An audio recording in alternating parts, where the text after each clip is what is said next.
langsung kontak dengan beberapa guru saya dulu. Tapi kalau dibaca ini akhirnya ternyata mungkin ada yang ini saya bilang ya malah terima kasih ya saya khawatir dimarahi ya malah sampai ternyata tidak ya. Malah terima kasih karena saya waktu kuliah 2004 itu sekian tahun yang lalu Kono yang ada murid-murid beliau Kono kata-kata sendiri ini ngaji kita ya apresiasi. Nanti kalau misalnya acara sudah apa saya tanya misalnya saya kamu beli berapa saya tanya saya guru saya dan tidak perlu berikan penghargaan waktu sudah itu saya beli yang berikan dan saya memang dapat ijazah. Jadi saya dulu juga kuliah belum ada surat dia bilang siapa yang mau menurut menggandakan disertasi silakan insya Allah ada beberapa teman yang disiapkan tapi itu saja jadi itu orang malah terima kasih ada orang yang mau ngaji tapi beliau bilang kalau baca jangan sampai selesai. Karena di belakang itu berkait dengan ajaran-ajaran tasawuf. Tasawuf itu bahaya. Kenapa? Jadi, makanya saya tidak dapat mengatakan bahwa tasawuf itu adalah tasawuf yang tidak harus ke belakang. Ajaran-ajaran tentang ajaran fikih, al-qulub, ya itu secara nanti ulama itu tidak memberikan. Makanya saya kenalkan tentang kerangka luar tentang tasawuf, terutama tasawuf bersama tokoh-tokohnya. Kita lanjutkan tentang alaman utliqat al-kalimat fi bidayatil amri. Jadi kata-kata tasawuf atau sufi itu disematkan kepada siapa? Siapa sebenarnya orang yang pertama kali mendapatkan gelar seorang sufi? Ya.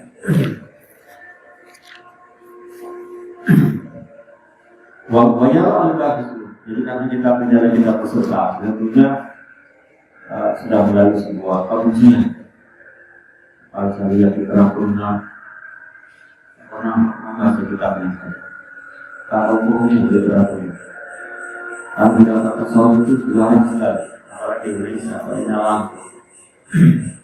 Wajah Allah itu nak isma suhiyah kalau kau pintu teliko awal amri ala tadi lagi istuhiru di Islam.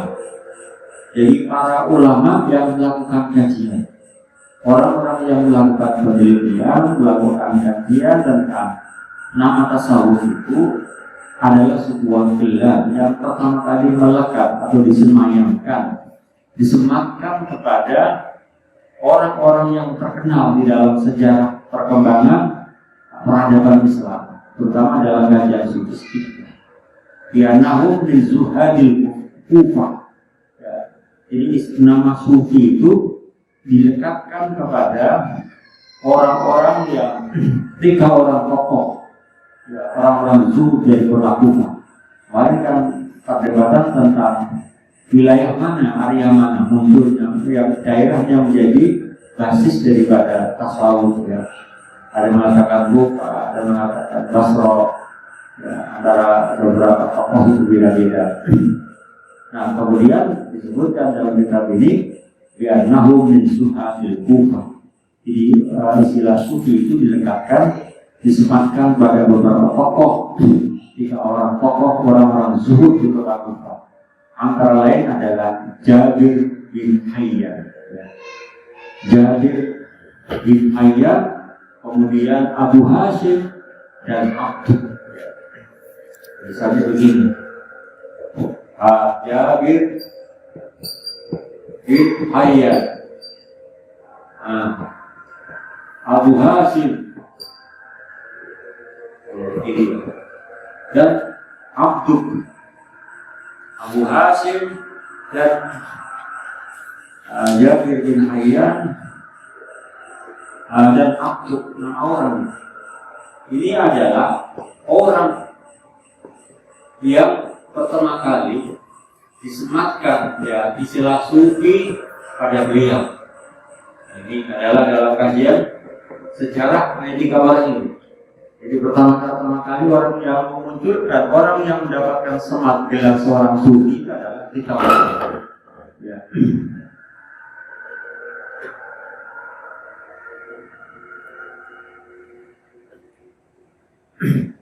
Di beberapa literatur ini disebutkan Bayakul al-Junaid, Imam al-Junaidi, salah satu tokoh sufi tasawuf as-Sunni, yang mengatakan tentang keberadaan dari Ali.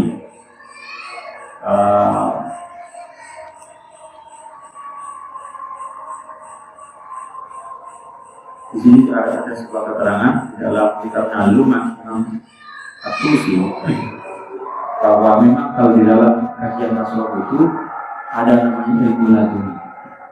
Itu diakui oleh Imam Al-Junaidi. Wa yaqul Al-Junaidi, Bilal Al-Baghdadi mengatakan ridwanullah ta'ala Amirul Mu'minin Aliyun laula annahu istamala bil huruf laqadana bi'ilmin. Dia mengatakan kalau seandainya Ali itu tidak sibuk dengan persoalan peperangan, perluasan pemekaran daerah Islam, laqadana bi'ilmina ada amin kafir. Jadi maka sebenarnya kita akan mendapatkan manfaat yang sangat besar dari ilmu-ilmu yang telah dimiliki oleh Sayyidina Ali. Wadaka itu uqiya al-ilm laduni. Jadi menurut Imam Junaid al-Baghdadi, Sayyidina Ali adalah orang yang diberi ilmu laduni langsung kamu jangan. Dan ini kalau dunia tidak masuk akal. Maka dalam penjelasan awal yang dulu itu saya mengatakan tasawuf itu adalah sebuah kajian intuitif. Dan ini yang sulit dibuktikan. Tapi ada persoalan jauh. Bahwa apa ilmu laduni? Mana buktinya kalau ada ilmu laduni? Wahwal ilmu alladhi khassabi al-Khadra alaihi salam. Jadi ilmu yang dikhususkan oleh Allah Ta'ala kepada Nabi Khidir. Jadi Nabi Khidir itu punya ilmu laduni, bukan ilmu syariat. Ilmu laduni itu tanpa belajar.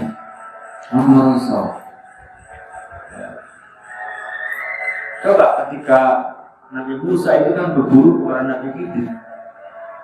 Apa kata Nabi Khidir?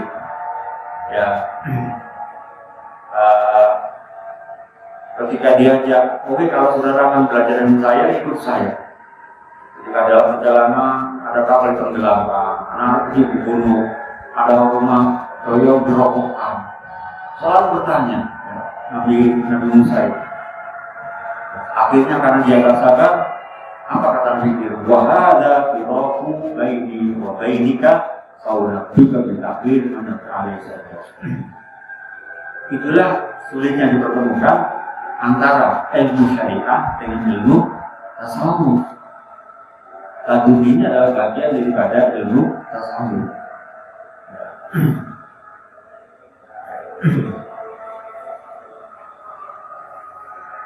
Makanya nanti di belakang itu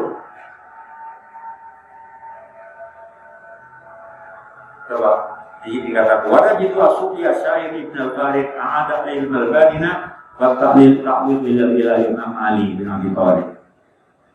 Jadi seorang sufi bernama Ibn al-Farid yang mengatakan bahwa Ali itu adalah punya ilmu batin. Akan nanti di belakang itu bahwa ilmu tasawuf itu ada namanya, ada sekitar 8, ada ilmu di belakang itu. Ilmu tasawuf, ilmu bulu, ilmu asrar, ilmu lahwal dan maqamat, ilmu suluk, ilmu tariqah, ilmu mukasyafah, ilmu haqiqat, ilmu badi. Ya, orang di belakang ada. Jadi Sayyidina Ali itu ada orang yang punya ilmu Lagi dan itu belajar langsung oleh yang Nabi. Katanya begitu. Wa lana ta'dil maka muskilan alayya. Aliyun bi'ilmin ala bil wasiyah. Ali itu orang yang mendapat wasiat dari langsung dari Rasulullah. Makanya wajar kalau orang Syiah itu mau gak terima bahwa khalifah setelah Rasulullah itu adalah kepada Abu Bakar dan Umar. Terus gak terima. Ya. Jadi orang mereka berargumen dengan beberapa hadis. Saya punya beli kitab itu ada di sana itu. Jadi hadis yang katakanlah menominasikan hadis yang memberikan penguatan terhadap keibatan Sayyidina Ali. Ya. Antara tadi itu ilmu lagi. Ya. Itu versi ya mana yang benar itu ya. Itu berbeda. Kemudian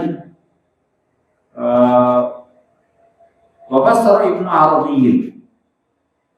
Saya pernah menerangkan Ibnu Arabi ada dua.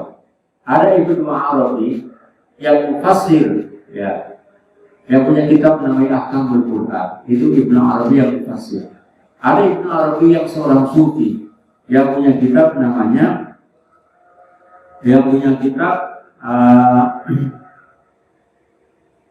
apa itu? Al-Khusus ya. Tadi nama kitabnya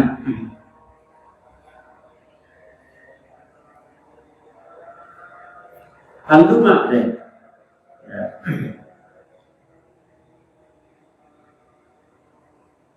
Ibnu Arabi ketika memberikan tafsir, kan kita pernah membaca di dalam kitab Al-Marwaiyah surat An-Naba itu 30 amma yatasaalun 'anil nabail 'azim alladzi hum fihi mukhtalifun. Hampir seluruh tafsir itu ya memang di dalam tafsir tentang apa mahwan nabaul 'azim, apa yang masuk oleh Al-Quran tentang amma yatasaalun. Mereka bertanya, orang-orang kafir Quraisy itu bertanya Anin nabail azim, tentang namanya nabaul azim. Ternyata tafsir ini banyak sekali. Ada yang mengatakan nabaul azim adalah Al-Quran.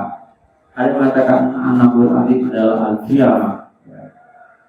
Nah, ternyata di sini saya menemukan bagian ini. Nabaul azim adalah Amirul Mukminin Ali bin Abi Thalib. Jadi karena Ibnu Arabi adalah seorang sufi, sehingga dia mengatakan di sini dikatakan wa basara Ibnu Arabi ayata amma yatasalun 'anil nabail adzim bi anna nabail adzim al-qiyamah al-kubra. Wa lidzalika ila fi al-mubinin 'alaina bi talib wa anna nabail adzim. Wa qala kunu ada mengatakan terbelahnya apa? Kapalnya Nabi Nuh. Ada yang mengatakan bahwa berarti adalah Ali bin Abi Thalib. Ya, jadi ternyata kalau dulu kan An-Nabawi Al-Quran, ya, ada yang mengatakan Al-Qiyamah. Ada lagi di sini ternyata diberi tafsir apa terbelahnya Nabi Nuh. Ya. Kemudian ada An-Nabawi adalah Ali bin Abi Thalib. Ya. Mungkin apakah karena ini tafsirnya ekstrim ya, atau orang-orang tasayyuh, orang-orang yang ya mutasayyid, orang-orang yang al-ghulu pada Sayyidina Ali ya. Tapi Imam Ibnu Arabi adalah seorang sufi dia. Ibnu Arabi yang sufi, bukan yang mufassir ya. Dia memberikan makna, saya menemukan di kitab ini. Karena Al-Qaul Azim adalah di antaranya kalau yang umum adalah Al-Quran, Al-Qiyamah ya. Kemudian di sini ternyata ada karena Al-Qaul adalah Amirul Mukminin Ali bin Abi Thalib. Karena Ali adalah orang yang diajarkan ilmu laduni dari Nabi. Dulu pernah saya dengar di Probolinggo itu ada sekolah ilmu laduni. Katanya belajar semua bahasa Cina, bahasa Korea, bahasa Jepang, bahasa Inggris, bahasa Belanda. Tapi nggak bisa tulis. Katanya itu. Saya hanya dengar berkali-kali saya mendengar. Pondok apa gitu. Jadi ngomong iso. Karena masih pikir bisa, tapi kalau tulis bisa. Dulu di pondok mana di Jawa Tengah di daerah Batam. Jadi ada apa dulu itu. Jadi orang diajak diam dong, diajak dirakam, artinya diajari ilmu laduni. Jadi apa iso? Ya, tapi ya memang sulit, makanya saya katakan sulit dibuktikan. Berbagai ada. Inggris itu iso cakap orang Inggris, mau Jepang iso ngomong orang Jepang. Ayo pokoknya kan. Tapi penulis gak iso jadi. Saya belum sempat membuktikan. Tapi banyak orang yang belajar. Kok berapa hari? Surat, iya tuh berapa? Mana sampai jadi ada yang melalui itu. Buktinya apa? Nabi Khidir. Bahkan kalau Nabi Khidir ada yang tidak meninggal sampai sekarang. Ya. Buktinya apa?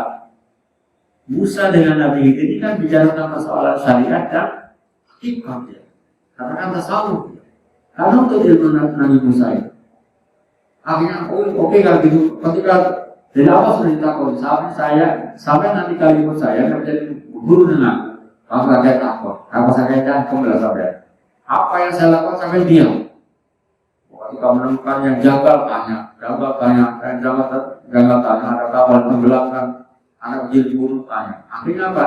Wah ada firoku, baini wa bainika, saunatu kebita oleh bahasa Alisotro. Dan itu bukan hanyalah surat al-Kahfi itu surat al-Kahfi. Ada firoku. Oke hari ini kita nggak bisa ketemu dengan sampean. Kalau untuk ilmu yang sampean itu terkasih, kita akan tidak bisa. Ya. Nabi Khidir dan Nabi Musa. Ya.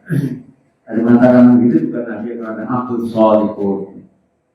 Dan ternyata di sini menurut versinya Ibnu Arabi, itu ada sekolah besar. Dia mengatakan An-Nawawi Alim adalah ahli Nabi Shalih. Saya baru menemukan yang dijelaskan. Ayat alif itu buat tafsir. Ibarat hakikat wa syariat. Jadi antara ilmu hakikat dan ilmu syariat kau dijamin lahuna. Ya. Kemudian itu untuk tafsir Quran Ibnu Al-Qarib Ibnu Arabi dua. Ini kita pilih. Ibnu Arabi ada tafsir Ibnu Arabi yang sufi. Seperti yang saya beli kemarin itu kan Ibnu Jabai tafsir sufi. Jadi tafsir sufi setelah ditafsir dari segi ahkamnya baru nanti dari segi tafsir tasawufnya. Di sana adalah ungkapan al-isyarah. Makanya dikatakan tafsir sufi adalah tafsir isyari. Ya. Ini, waqala Sya'roni ada penjelasannya. Anna Rasulullah sallallahu lakona aliyan al-ilmul laduni. Enggak kuliah kan? Dia belajar di sini. Ya. Ya. Langsung ditransferin. Nanti itu langsung mengajarkan kepada Sayyidina Ali. Ya. Bisa dilacak di dalam kitab ini. Ya. Waqala Sya'roni Asari mengatakan anna Rasulullah lakona menalkin. Nalkin apa? Mengulang, mengajari aliyan al-ilmul ladun al-ilma allati asarrahu laisa inda Jibril wala Mikail. Ilmu yang tidak dimiliki oleh malaikat Jibril dan malaikat Mikail. Durrul Qawas ala kata Sayyidi Ali Al-Qawas.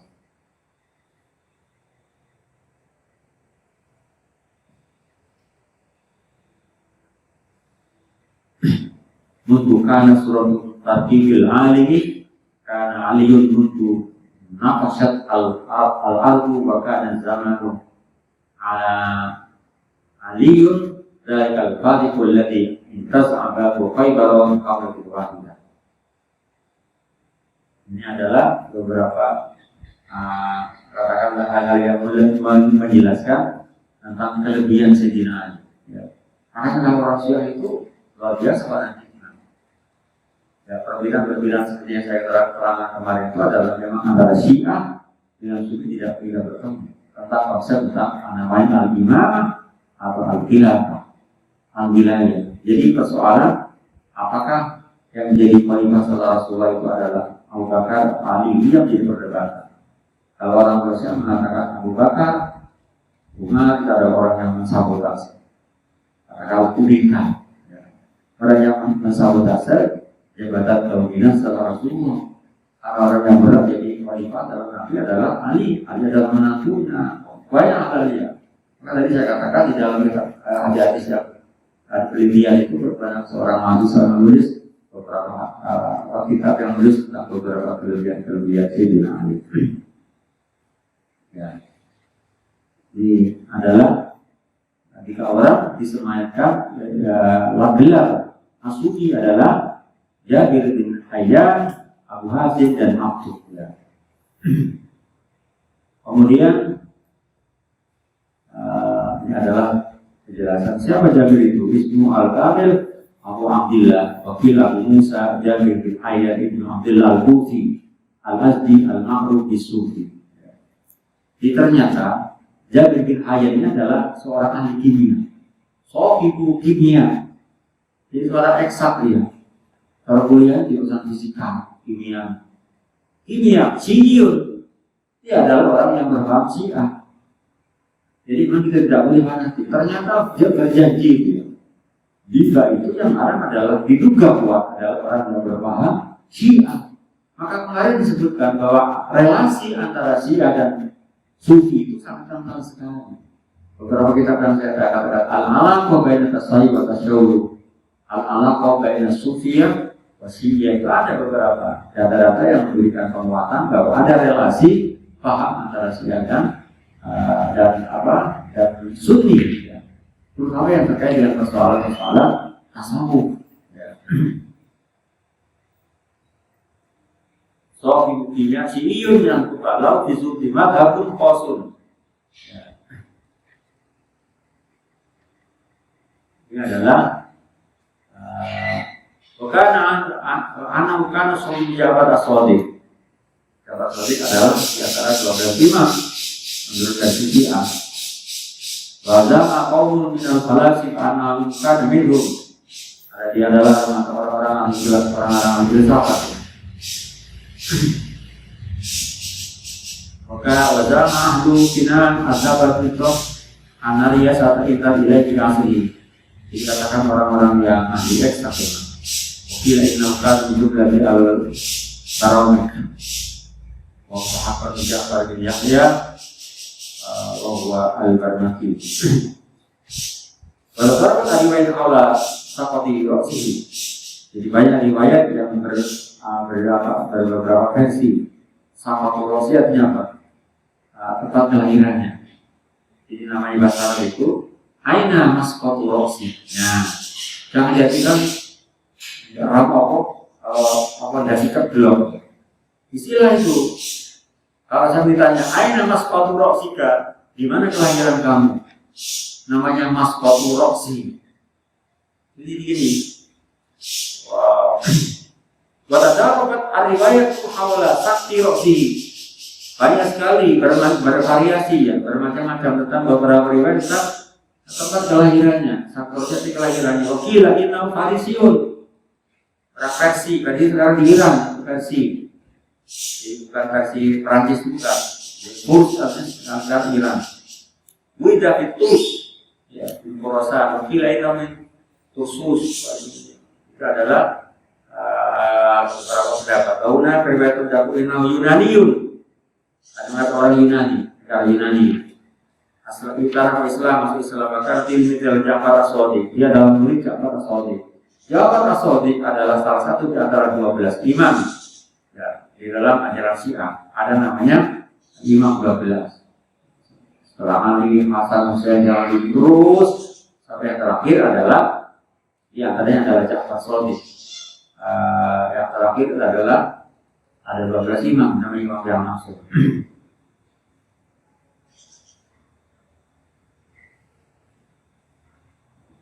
Alladhi urifa ja'ala man takallama bil kimia, ini adalah secara itu ya. Kemudian wa yaqulu al-Qudsi hina Jabir bin Hayyan al-Kufi kana mutaqaddiman fil ulum atau kimia. Dia orang yang hebat di dalam ilmu eksak, ilmu tabiat, ilmu eksak, dunia fisikal, matematika itu ilmu tabiat. Apa gimana orang yang banyak di sana kimia sangat brilian dalam masalah kimia. Kalau tarikatul kathira sangat masyhur, maka nama ada musyrifan ala kasihna ulul bin sahabat. Yang menjadi tokohnya yang filsafat. Kalau tak boleh tidak jadi mubadil. Bahwa kata mutasawwif min ahli Islam. Bahkan waktu mengatakan khadur di waktu datang kata rajul yang biqauli tumantara bil masjid Jabir bin bin Hayyan kabiru saharati. Tentang sihir, yang ahli sihir, tokoh daripada ahli sihir. Ya dillah. Kata sofar aku diberkau wastakra sinan wa wasofi sudah tidak wastakroja wa biya wa itu. Jadi bisa lebih. Orang sarkalah dia kalau bisa nabi sini yang minta lagi ya. Jadi anak al-jasnah dia mensurat dia. Ini adalah sekilas tentang apa siapa Jabir bin Hayyan. Kemudian adalah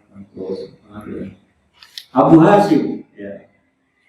Siapa Abu Hasyim? Maunaka kufyun akhar usulan dalam usuli wa Abu Hasyim Al-Usman bin Suraid. Ya. Ada seorang tokoh kedua, orang yang disematkan nama sufi adalah Abu Hasyim dengan nama lengkapnya Abu Hasyim Usman bin Suraid. Bayakul Nicholson orang tadi mengatakan bahwa yang puluh kalam Abdurrahman Al-Jami Anjitabi Nafaqatil Urs Dina Waqata Berjalun Nalahu Qadimah Zuhud Walwar Mahfuzat Tawakul. Tapi Warikil Mahab Walakin Awaluman Tasamma Bisufiyah. Jadi orang yang pertama kali menamakan diri mendeklarasikan dirinya, orang yang diberi nama dengan nama Sufi. Wajah kita di Kulitul Aulia, ada kitab namanya Kulitul Aulia. Anak Surat bin Sawi, Jalasa Ilai, Pak Ahmad Atali, Pak Abu Qabalah, Sampai Sopan Walaba, Sumar Aitu, Sumar Qala, Ma'atiltu Roya, Wana Nasru ila Anjalatu Aga Hasim, Pak Menggutar Karya. Ini adalah profil gambaran beliau. Kemudian Abdul Syab Asbuk itu, ada 3 orang tadi itu. Amal Kufi Wasalis Al-Mustar Bisufi wa Abdul Kasbu Abdul Karim. Nama lengkapnya adalah Abdul Karim Al-Yatu Asidiyun Anau Akhiru Arimadi Madal Madal Tasawuf Al-Islam. Menurut Imam seorang orientalis Asidiyun mengatakan bahwa Abdul ini adalah Akhiru Arimadi Madal Tasawuf Al-Islam. Salah satu tokoh seorang sufi yang terakhir ya. Kata ayatuna syi'iyan nasya'il kufah bahwa minal qailina ya'al imamah bitta'yin. Jadi dia mengatakan ada seorang orientalis mengatakan bahwa Abdul ini adalah seorang syi'i ya, hidupnya berada di Kufah dan dia adalah yang mengatakan bahwa kepemimpinan kepala negara al-imamah, kepemimpinan setelah Rasul adalah ta'yin, ditentukannya nanti. Makanya di kalangan Syiah itu ada namanya wasiyah. Jadi orang-orang Syiah yang ekstrim bahwa ba'idna aliyan huwa wasiyur Rasul. Itu orang-orang pertama Sabaiyah itu, karena itu adalah Syiah Sabaiyah mengatakan Ali adalah orang yang mendapatkan wasiat untuk jadi khalifah. Sehingga Abu Bakar Umar ini adalah orang yang bosok.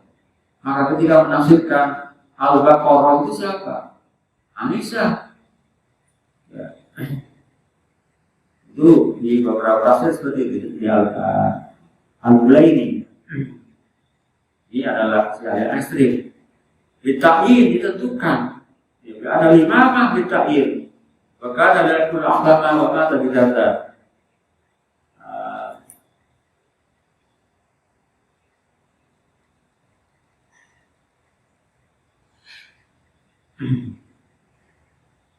Ini adalah beberapa pendapatnya. Layak wakana layak kullu alumna. Wakana ma'bud mata di Baghdad. Firqatul Abdiyah, jadi ada kelompok namanya anak aliran-aliran yang abdul dia, namanya orang abdul. Abdul Gharib dari namanya abdul. Di antara doktrinnya adalah wazamu bayakulu iya bayani akidatihim, menjelaskan dalam penjelasan akidah mereka, anak dunia haram. Dunia ini adalah haram. Muharramun la yakilul abdu illa min al-qud. Ya. Jadi nggak boleh terlalu banyak mengambil berlebihan. Ibadahnya cukup hanya apa yang dimakan aja. Ya, adalah ajaran-ajaran doktrin yang diajarkan. Wala taqillu ad-dunya illa imamin adilin wa illa huwa haram. Dan tidak halal dunia ini kecuali ada seorang pemimpin yang adil. Wa ma'amal ahliyah haram. Ini adalah doktrin daripada fakana tu yatazil an-nazuhda. Bahwa awal mansumnya bisufi di Baghdad dan Kufah, ya.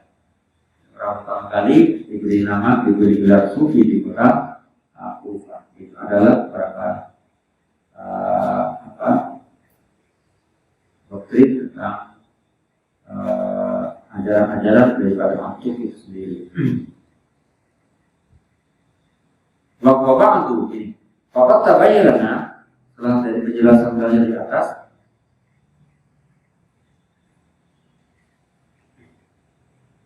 Sabakalana anak kalimat tasawuf kamus talatin. Dari penjelasan-penjelasan tersebut dijelaskan bahwa kata-kata tasawuf adalah sebuah terminologi, sebuah istilah, sebuah term. Doa al-awwal maratin fil Kufah, di mana munculnya istilah tasawuf itu adalah berada di kota Kufah, wasya'atiyah, dan terkenal, booming lah, jadi trending di kota Kufah. Summa laqaitu imaman katsiran ba'da nisfi qarnin fi Baghdad. Ya. Jadi awalnya di Kufah, tapi akhirnya berkembang besar di kota Baghdad. Ba'da intiqal rijal Turkiya ila al-'asimatil jadidah. Jadi memang pernah dipindah ibu kota negara dari Kufah ke kota Baghdad. Ya. Maka tokoh ini ketika pindah ke Baghdad, maka kota yang terkenal dengan terminologi sebagai gudangnya orang-orang sufi adalah kota Baghdad. Ya. Wa'ada intiqal rijal Turkiya ila al-'asimatil jadidah wa anna isma sufi bi bidayatihi mutliqu ala thalatha wa anna haula thalatha muttahamuna bil aqidati. Jadi ternyata bahwa nama sufi itu disematkan pada tiga orang tadi itu, Jabir bin Hayyan, Abu Hasim dan Abdul. Dan ternyata wa anna haula thalatha, tiga orang tokoh sufi tadi itu, ya, muttahamuna. Jadi ada dugaan, ya, bermasalah. Jadi ada dugaan, ya. Ittiham itu kan dugaan sangkaan yang buruk dari segi akidahnya. Tadi ada yang mengatakan dia itu adalah orang dari banyak tadi beberapa biografinya tentang tiga orang itu. Kemudian kalau Kufah, akhirnya tidak masdarut tasawuf wa man ba'id jadi. Jadi ternyata kota Kufah itu, di samping Kufah itu dulu terkenal dengan ulama-ulama nahwu, juga bahwa Kufah itu adalah sebagai sumber. Tidak masdarut tasawuf. Sumbernya tasawuf itu awalnya adalah muncul di kota Kufah. Wa man ba'id jadi. Jadi namanya juga sumbernya tokoh-tokoh sufi itu sudah berada dari kota Kufah. Wa kama annaha mawdhun tasayyu wa zaddaqah. Jadi sumbernya Syiah itu ya berasal dari Kufah. Nah, makanya kemarin disebutkan bahwa Sayyidina Ali sebagai figur tokoh Syiah yang menurut orang-orang ahli Syiah itu adalah, makanya kan dari segi pengertian Syiah itu ada siapa sih? Asy-Syiah walladzi alladzi yufaddiluna 'aliyan al-ashabir rasul. Syiah adalah sebuah kelompok, sebuah sekte, sebuah komunitas, golongan yang mengutamakan, melebihkan Ali dari sahabat yang lain. Bahkan yang ekstrim tadi Penjelasan saya kemarin itu di dalam kitab Al-Mulaini mengatakan bahwa fa inna ashabar rasul kulluhum murtadun. Sahabat Rasul semuanya murtad. Ini sangat ekstrim. Al-Mulaini di dalam kitab Al-Kahfi illa salasa, kecuali yang tiga. Siapa? Abu Dhar Al-Ghifari, kemudian Salman Al-Farisi, kemudian Abu Dhar Al-Ali. Hanya tiga. Kalau berlebihan. Padahal kan Rasul mengatakan ashabi kan menuju khairul quruni qarni summa alladziina yalunhum summa alladziina, sehingga sia-sia yang satayanya ekstrim inilah lain-lain, sehingga muncul namanya tausiyah itu namanya wasiyah. Maka di sini dikatakan wa annaha mawdinu tasyayyu, bahwa Kufah adalah sebagai tempat lahirnya tausiyah. Padahal Sayyidina Ali di Mekah. Sayyidina Ali menghabiskan umurnya adalah di kota Mekah. Memang terbunuhnya adalah di Karbala. Jadi juga itu sebagai persoalan politik ya. Hampir keluarga Sayyidina Ali adalah matinya adalah masih tragis. Hasan dan Musa yang beliau bilang benar. Wal urusiyah. Ida fadilah wujudi alati minaz-zuhad as-sidin wal mubad as-salihin wal ulama al-muqtasir ya. Toh bukan berarti meniadakan bahwa Kufah adalah di sana budaknya orang-orang yang zuhud, as-sadiin, as-sudiyin ya. Wal mubad as-salihin, orang-orang yang ahli ibadah ya. Jadi menurut yang terkait dengan tasawuf al-ubad Az-Zuha ya, ulama sholihin ya. Tapi di sini disebutkan bahwa Kufah juga termasuk di antara tempat lahirnya mautin, tempat menjadi lahirnya waton bukan negara, jadi tempat lahirnya munculnya paham Syiah, paham Syiah. Makanya kasar kali di TV Syiah dulu ada channel TV Syiah. Saat ini di Karbala ini juga tempat yang sering diberikan 10 surah itu ya. Ini juga ada di Kufah ya. Masuk Irak, di Irak kalau sekarang. Misalnya Qum itu ada kota suci orang Syiah. Makanya banyak mahasiswa Indonesia yang belajar ke sana S1 di Jamiah Qum di Irak. Nah itu yang terkait dengan siapa sebenarnya penyematan nama sufi itu tidak lain adalah mereka ketiga orang, Jabir bin Hayyan, Abu Qasim dan Abdul ya. Kalau kita lanjutkan tentang tasawuf ya, perkembangan tasawuf ya. Dari malam oleh Pak Kabir, jangan sampai masuk pada beberapa profil tasawuf sufi. Nanti suka nggak tahu nanti dari perkembangannya. Ini kita tahu sejak perkembangannya sedikit ya. Baik, bismillahirrahmanirrahim. Subhanallah wa bihamdihi.